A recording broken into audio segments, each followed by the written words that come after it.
분당 어느 교회 선교팀의 아프간 피납 사건을 계기로 우리 사회에 반기독교 정서가 급속도로 확산되기 시작을 했습니다.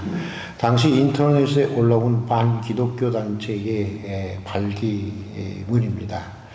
반기독교 시민운동본부 클럽 안티기독교는 우리 사회에서 기독교가 더 이상 폐악질을 일삼지 못하도록 기독교 박멸에 앞장설 것입니다. 반기독교 활동의 주요 수단으로는 일반인을 대상으로 한 홍보활동, 기독교에 대한 상담, 책 출판에 중점을 두고 활동을 전개해 나갈 것입니다.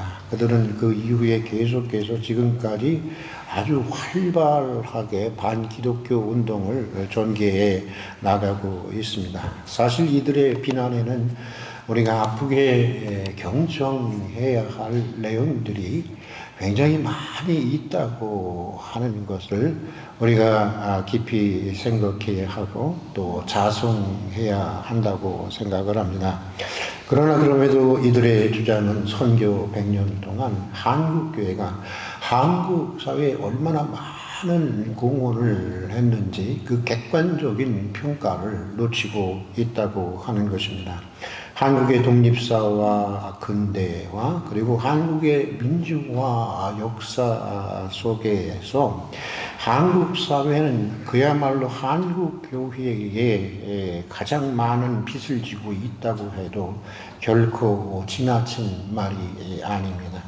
특별히 1919년에 있었던 3.1 만세 운동은 조국을 위해서 가장 선도적인 위치에서 역할을 했던 한국 교회의 모습을 여실하게 보여주고 있는 역사적 사건이었습니다.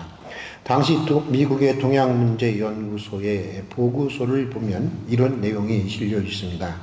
다수의 목사, 장로, 기독교 학생, 이름 있는 평교인들이 지금 감옥에서 형고를 겪고 있다는 것이 바로 예수의 영향이 전국에 미치고 있다는 증거가 되는 것이라고 봅니다. 예수 교인만이 현 시점에서 국제 정세에 정통하여 민족 자결의 횃불을 들겠다고 판단을 내렸던 것입니다. 그것도 시간적으로 보아 이때가 가장 적당하다고 판단하리만큼 그 안목이 되어 있었습니다.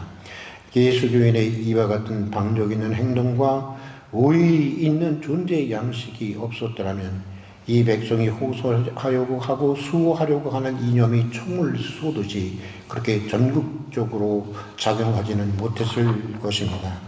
예수 교인들만이 참혹한 식민 정책에서 소망을 포기하지 않는 유일한 부류의 한국인올시다. 1919년 4월 30일자로 보고된 이 문서는 사실 천도교의 역할이 굉장히 컸습니다. 3.1운동, 만세운동을 하는 데 있어서는 우리 기독교가 가장 많은 수가 참여했지만은 그 종교 간의 서로 갈등의 문제를 해결했던 것은 사실은 천도교였고 중간에서 그 일을 해결했던 분은 이승훈 장로님이셨습니다. 이 천도교와 불교의 역할을 가소평가하기도 했지만 한국 독립운동사 속에서 한국 교회의 위치가 어떠했는지를 분명하게 보여주고 있는 보고문입니다. 이처럼 한국교회는 그 초기로부터 민족을 위한 교회로, 민족을 위한 교회로 또 조국의 십자가를 가장 앞장서서 지고 나갔던 그 당시 한국인 교인들이 2천만 동포 중에 2%, 3%나 되었을까요? 그럼에도 불구하고 가장 많이 체포되고 가장 많이 죽임을 당했던 다들 바로 기독교인들이었다고 하는 사실. 그리고 33인 가운데 김이독립 선언문을 선언했던 33인 가운데 대부분이 기독교인이었다고 하는 것은 한국 교회가 한국 역사 속에 어떤 의미를 가졌던 교회인가를 보여주고 있는 것입니다. 선교 초기로부터 우리 믿음의 조상들의 신앙은 왜 정말 이랬던 것이었을까?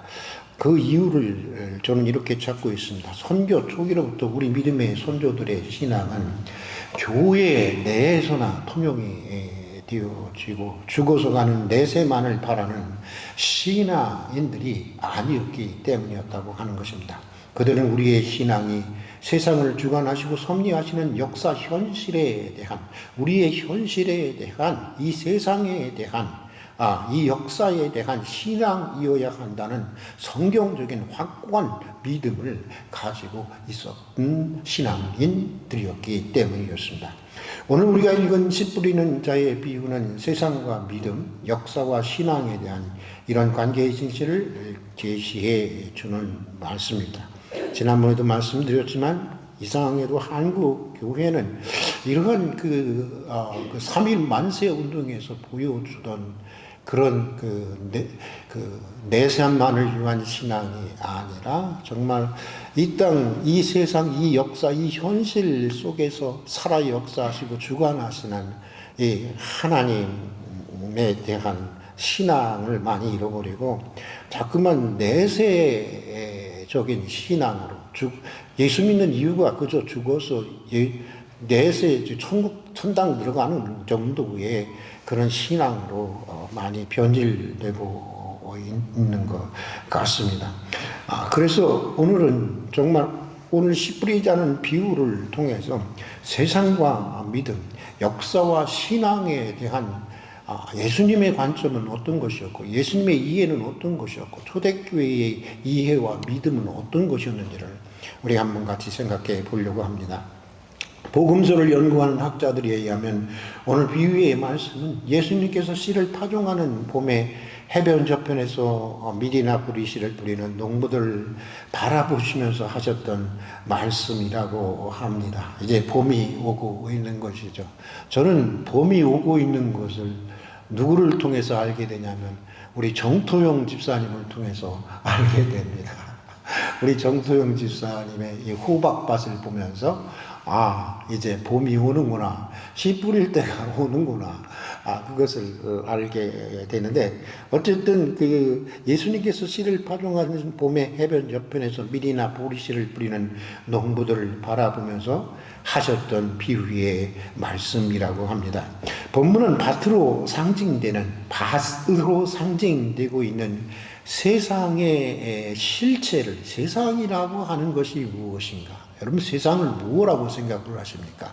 세상의 실체를 소개하는 것으로 진행되고 있습니다.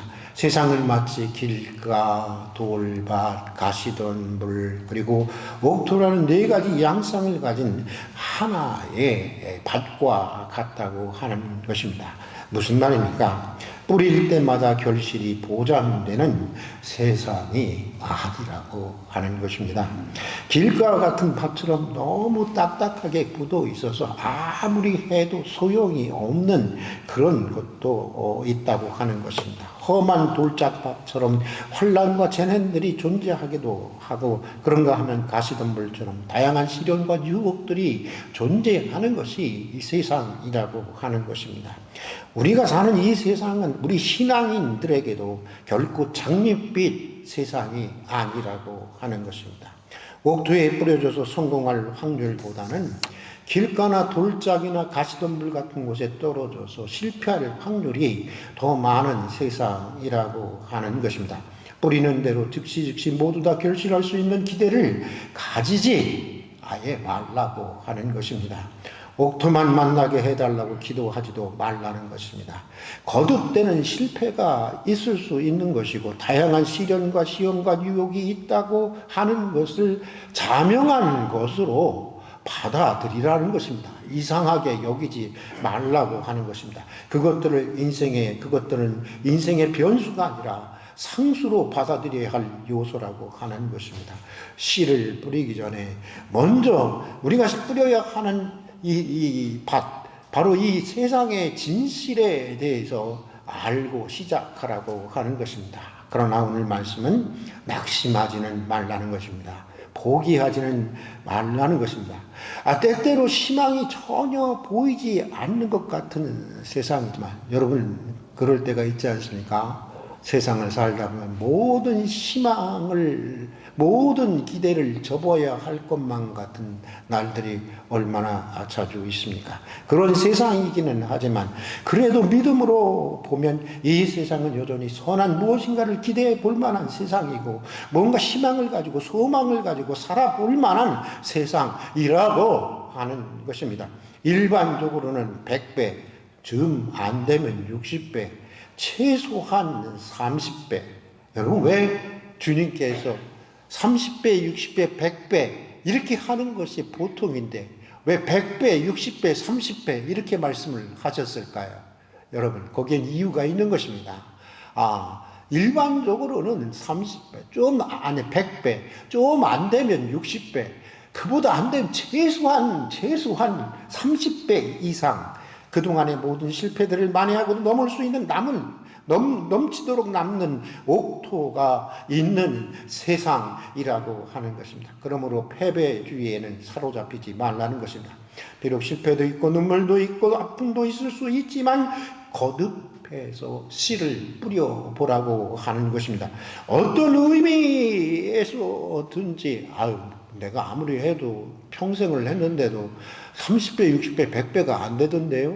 100배의 빚만 지던데요? 이렇게 말씀하실 수 있는 분도 있을 것이지만 그렇지 않습니다. 어떤 의미에서든지 우리는 자꾸만 물질적인 것으로만 한정을 하는데, 물질적인 것도 중요한 것입니다. 영적으로든지 육적으로든지 물질적으로든지 아니면 영육 간에 또 물질적으로 반드시 의미 있고 풍성한 100배, 60배, 30배의 결실을 얻게 된다고 하는 것입니다.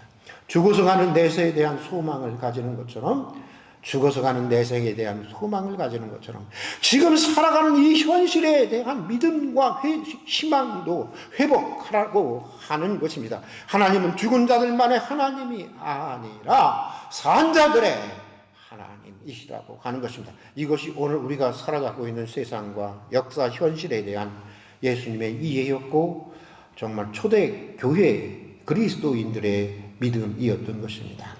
일제치하의 우리 신앙의 선조들의 세상과 역사에 대한 현실에 대한 이해와 믿음 역시 정확하게 바로 이런 것이었습니다. 지금은 너무 많이 변질되어 버린 것 같습니다. 대부분의 조선의 백성들이 세상과 역사를 비관하고 현실을 비관하고 좌절하고 있을 때 우리 믿음의 선조들은 오늘 시편과 비유의 말씀대로 100배, 60배, 30배 결실을 약속하시는 주님의 약속을 믿고 조국의 현실에 대한 희망을 포기하지 않았던 것입니다. 그래서 36년간, 우리가 그들에게 통째로 먹히기까지, 그리고 그 이후로 계속해서 해방에 이르기까지 40여 년간, 50여 년간 수없이 거듭되는 실패에도 불구하고 독립운동을 계속해서 했고 순교를 감행하면서까지 조국의 독립과 복음의 씨를 뿌렸던 것입니다. 해마다 3.1절 주일을 지낼 때마다 다시 생각해 보는 것이지만 1920년대 우리 민족의 최고의 지성이라고 했던 이광수는 동아일보 사설에서 이렇게 적고 있습니다. 나는 차라리 조선의 운명을 비관하는 자외다. 이렇게 사설을 쓰고 있는데, 우리 조국의 운명을 차라리 나는 이제 비관한다는 것입니다. 포기한다는 것입니다. 포기한다는. 그러나 그 당시 우리 믿음의 선조들은 그와 같이 뛰어난 탁월한 지성인들은 아니었지만 3.1운동의 와중에서 난궁옥이 작사한 이런 찬양을 즐겨 불렀다고 하지 않습니까? 삼천리 반도 금수강산. 우리 한번 따라서 합시다. 삼천리 반도 금수강산, 하나님 주신 동산. 삼천리 반도 금수강산, 하나님 주신 동산. 이 동산에 할 일마나 사방의 일꾼을 부르네. 곧 금일에 일 가려고 누구가 대답을 할까? 일하러 갔세, 일하러 가. 삼천리 강산을 위해 하나님 명령 받았으니 반도강산에 일하러 갈세. 민족의 지도자였고 지성인이라고 하는 자들이 민족의 이광수처럼 민족의 운명을, 조국의 운명을 비관하고 좌절하고 있을 때 우리 믿음의 선조들은 조선의 백성들의 눈물과 피가 강물처럼 흘러 내리고 있는 이 강산이었음에도 불구하고 저주의 땅처럼 보이는 그런 그런 조국이었음에도 불구하고 그래도 이 땅을 하나님이 주신 동산이라고 보았고 아름다운 동산이라고 보았던 것입니다. 마치 갈렙과 여호수아가 거민들이 살기 힘든 사막의 땅 가나안을 보며 젖과 꿀이 흐르는 하나님이 우리에게 주신 땅이라고 하는 심히 아름다운 땅이라고 했던 것과 같은 그런 믿음의 눈으로 이 조국을 바라보았던 것입니다. 홍남파와 김영준 장로가 쓴 올밑에선 봉선화도 그렇습니다. 3.1운동의 와중에서 우리 조국이 다 시들어버린 꽃처럼 초라해졌던 그날에 우리 믿음의 조상들이 피탄에 잠겨서 목매어 부른 노래가 바로 이 노래인데 그 3절의 가사가 참 마음에 깊이 다가옵니다. 우리 한번 따라서 합시다. 북풍 한설 찬바람에 내 형체가 없어져도 평화로운 꿈을 꾸는 내 영혼은 예 있으니 화창스러운 봄바람에 휘생기를 바라노라. 지금은 조국의 형체가 다 없어지고 정부도 없어지고 이제 완전히 모든 권리를 다 빼앗긴 상황 속에서 완전히 조국이 죽은 것처럼 보이지만 하나님의 약속의 말씀을 믿는 믿음의 눈으로 보면 그렇지 않다라고 하는 것입니다. 시든 것이지 죽은 것이 아니라는 것입니다. 아직 그 생명은 그 속에서 펄펄 끓고 살아있고 겨울이 지나서 이 빼앗긴 들에도 다시 봄은 오게 될 것이고 그때 조국은 울밑에선 봉선화처럼 다시 화창하게 피어나게 될 것이라고 하는 믿음의 고백이었던 것입니다. 그들이 이렇게 노래할 수 있었던 것은 일제와 같은 모든 악이 축출되어지고 가난과 질병과 같은 모든 눈물과 여러분 지금 천당에 없는 것들은 이 세상에서도 없어져야 하는 것입니다. 천당에 가난이 있습니까? 없습니까? 있을까요? 이 땅에서도 가난이 없어져야 하는 것입니다. 특별한 의미가 있어서 가난을 주실 때도 있지만 일반적으로 그렇다는 것입니다. 천당에 질병이 있을까요? 없어요. 질병도 없어져야 하는 것입니다. 모든 눈물과 아픔과 모든 불행으로부터 인간을 해방시키는 하나님의 나라가 내세에만 있다고 여기지 않았기 때문입니다. 조금만 참아. 죽고 나면 문제가 해결되잖아. 왜 많은 러시아가 1600백 년의 기독교 역사를 가지고 있으면서도 불구하고 왜 공산주의자들에게 한 100년 동안, 한 세기 동안 공산주의자를 추종했는가? 그 이유가 궁금하지 않았습니까? 바로 기독교 때문이었습니다. 바로 교회 때문이었습니다. 교회가 조금 참아. 개선을 위해서, 현실을 개혁하기 위해서 무엇보다도 도전하고 무엇보다 노력해야 할 교회가 교인들에게 참아. 하나님이 죽으면 다 보상해 주실 거야. 하면서 정부의 편에 들어서, 불의한 정부의 편에 들어서 민중들이 가지고 있는, 국민들이 가지고 있는 모든 아픔을 무시하고 그들의 혁명성을 다 없애버렸기 때문이었습니다.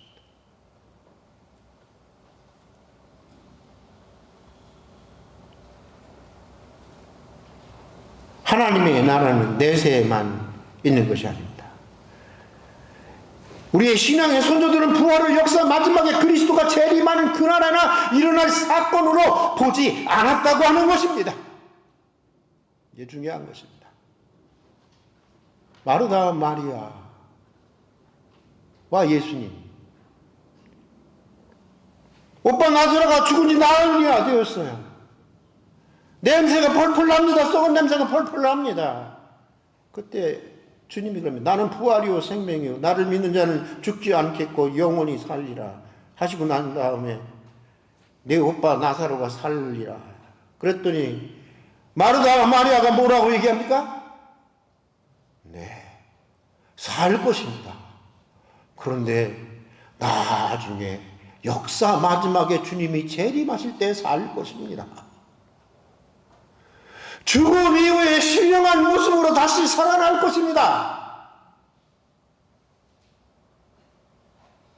희망을 미루는 거예요. 내세로 미루는 것입니다. 소망을 역사 마지막으로 미루는 것입니다. 그때 예수님이 뭐라고 그랬어요? 아니다. 지금 살 것이다. 그리고 나사로야 나오라 하니까 어떻게 됐어요? 그냥 염에 동한 채 그대로 나왔어요. 하나님 지금 현실 속에서도 그렇게 역사하시는 하나님이라고 하는 것입니다. 네. 그들이 이렇게 노래할 수 있었던 것은 바로 하나님의 나라, 하나님의 능력, 부활의 능력이 역사 마지막에나 있는 것이 아니라 내세에만 있는 것이 아니라 바로 우리의 현실 속에 이 역사와 세상 속에 이미 들어와 있고 활동하고 있다고 하는 사실을 믿었기 때문이었습니다. 그러기에 그들은 끝까지 저항할 수 있었고 그 자신들을 끝까지 조국의 독립의 희생의 미랄로 바칠 수 있었던 것입니다. 대표적인 사람이 시인 윤동주죠. 십자가라는 그의 시 마지막 구절에서 그는 이렇게 고백하고 있습니다. 우리 같이 한번 읽어보겠습니다. 괴로웠던 사나이 행복한 예수 그리스도에게처럼 나에게도 십자가가 허락된다면 모가지를 들이우고 꽃처럼 피어나는 피를 어두워가는 하늘 밑에 조용히 흘리겠습니다. 윤동주는 정말 후쿠오카 형무소에서 그렇게 어두워가는 하늘 밑에 조용히 모가지를 들이우고 꽃처럼 피어나는 피를 흘려야 했습니다. 여러분, 윤동주가 이럴 수 있었던 것은 그의 시 새벽이 올 때까지 해서 고백한 것처럼 지금은 죽은 것과 같은, 지금 잠자고 있는 것 같은 2천만 조선의 백성들이 나사로처럼 다시 살아나서 다시 일어나서 실옷을 입고 저마다 나팔에 손을 잡은 채 조국의 해방을 찬양하는 역사의 그날, 내세의 그날이 아닌 주님이 재림하시는 역사 마지막인 그날이 아닌 현실 속의 그날을 믿고 있었기 때문이었던 것입니다. 요즘 많은 사람들이 어렵다고들 합니다. 모두가 안 된다, 희망이 없다고들 합니다. 대학을 나와도 마땅한 일자리가 없는 청춘들의 절망이 깊어져 가고 있습니다. 저희 딸들도 그렇습니다. 한편으로는 쟤들이 아르바이트 인생으로 끝나는 것이 아닌가라고 하는 두려움도 있습니다. 한국 정치도 그렇고 제 목회도 그렇습니다. 때때로 가슴이 답답하고 극단적인 절망의 유혹에 거듭해서 무너져 내릴 때가 있습니다. 아마 여러분들도 그럴 것입니다. 그러나 여러분, 그럴 때마다 다시 무릎을 꿇고 추스린 믿음의 눈으로 보면 지금은 무슨 때일까요? 여러분, 우리 다 같이 합시다. 지금은 봄 돌아와 밭갈 때이다. 씨를 뿌릴 때인 것입니다. 개인적으로도 그렇고 가정적으로도 그렇고 교회적으로도 그렇고 사회적으로도 그런 때인 것입니다.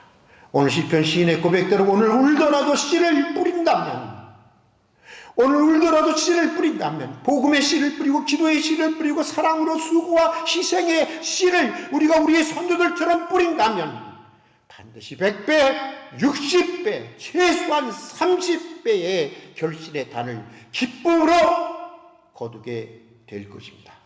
반드시 내세에 대한 역사 마지막에 대한 믿음과 소망만큼이나 세상과 역사 현실에 대한 믿음과 소망을 회복하는 3.1절이 될 수 있기를 주의 이름으로 축복합니다.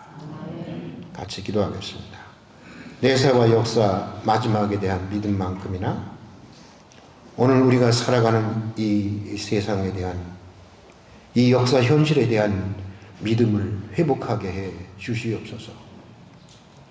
피로 물든 마치 저주받은 이 강산을 하나님이 주신 금수 강산으로 보았던 우리 선조들의 그 믿음을 우리에게도 주시옵소서. 어느 겨울보다도 차갑고 냉혹한 현실을 경험하면서도 지금은 봄가라 밭갈대라고 노래했던 역사와 현실에 대한 믿음과 희망을 회복시켜 주시옵소서. 거듭되는 실패에도 100배, 60배, 정 안되면 30배 풍성한 결실을 약속하신 주의 약속을 믿고 오늘 울더라도 내 인생과 내 가족과 내 교회와 내 조국과 내가 살아가는 이 세상의 역사가 하나님이 다스리는 하나님의 나라가 되기 위해서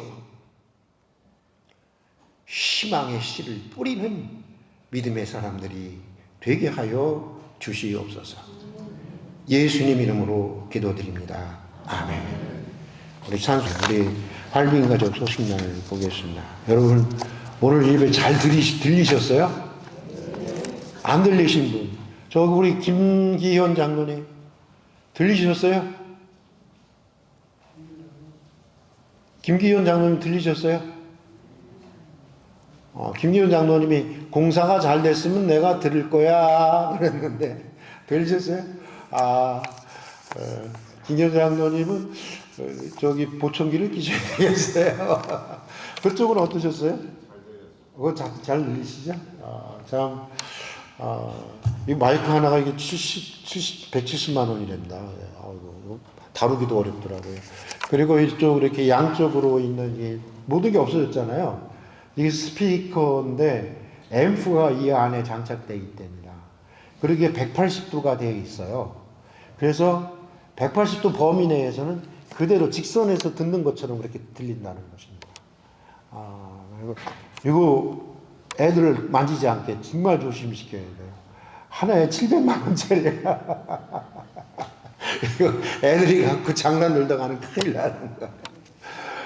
그리고 2층도 모두가 고쳐졌고요.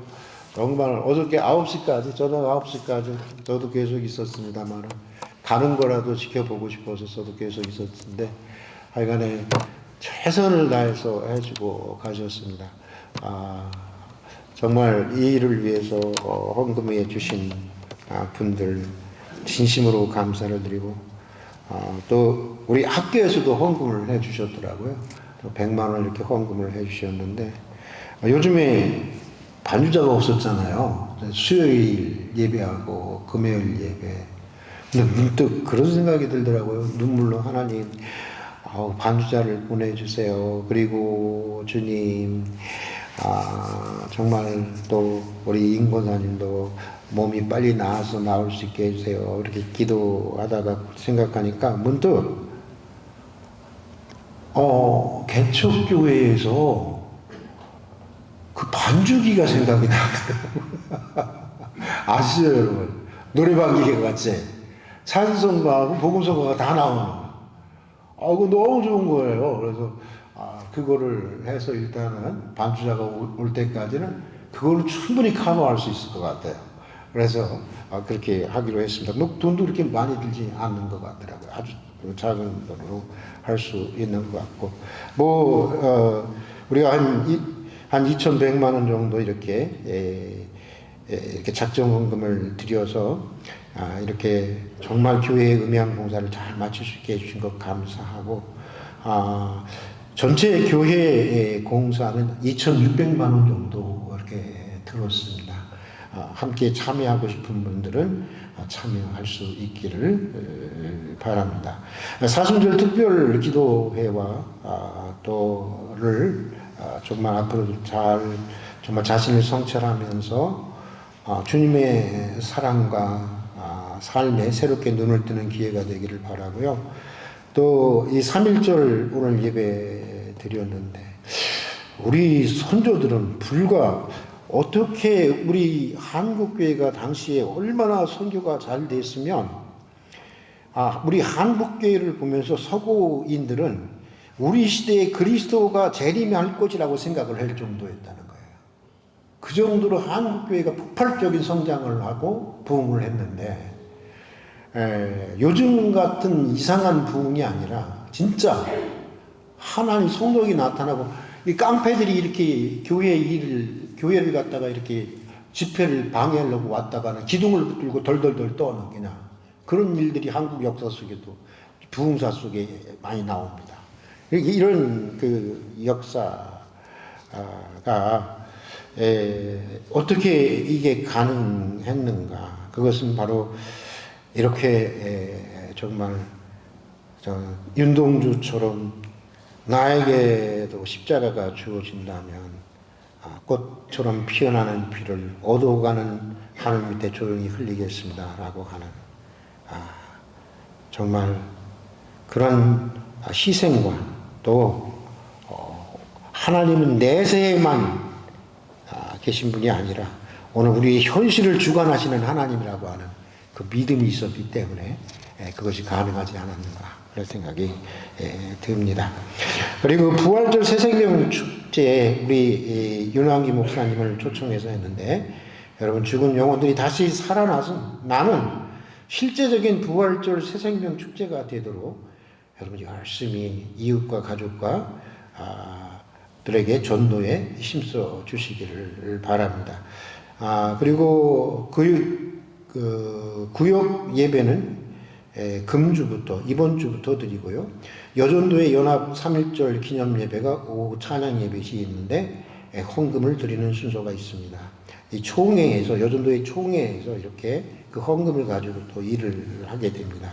식당 설거지 담당은 찬양대이고 금요 기도회는 모세 남성교회가 주관하게 됩니다. 우리 모세 남성교회 어르신들 모이시니까 한 30-40명 되시던데 모두가 나와서 함께 기도회를 가지셨으면 좋겠습니다. 우리 김성범 집사님 돼지 등뼈를 오늘 제공해 주셨습니다. 50kg를 제공해 주셨고 우리 정경희 집사님 우리 아들 경호가 대학에 입학해서 이제 기숙사를 떠나게 되는데 감사하는 마음으로 경호의 앞길을 주님께서 지켜주시고 열어주시기를 바라는 마음으로 오늘 이렇게 감사의 떡을 제공하셨습니다. 인절미인데 되게 맛있더라고요. 여러분 드시면서 우리 경호를 위해서 기도해 주시기를 바랍니다. 그리고 입원한 환자는 남무순 권사님이 있고 그 다음에 이석영 집사님 지난번에도 입원했는데 또 입원했나 그러는데 이석영 집사님이 눈이 이렇게 붙어 있어야 되는 게 이게 떨어졌어요. 그래서 다시 재발해서 지금 입원 중에 있습니다. 여러분 위해서 기도해 주시고 우리 환우들을 위해서도 계속 기도해 주시기를 바랍니다. 그리고 오늘 정말 등록한 네 뭐예요?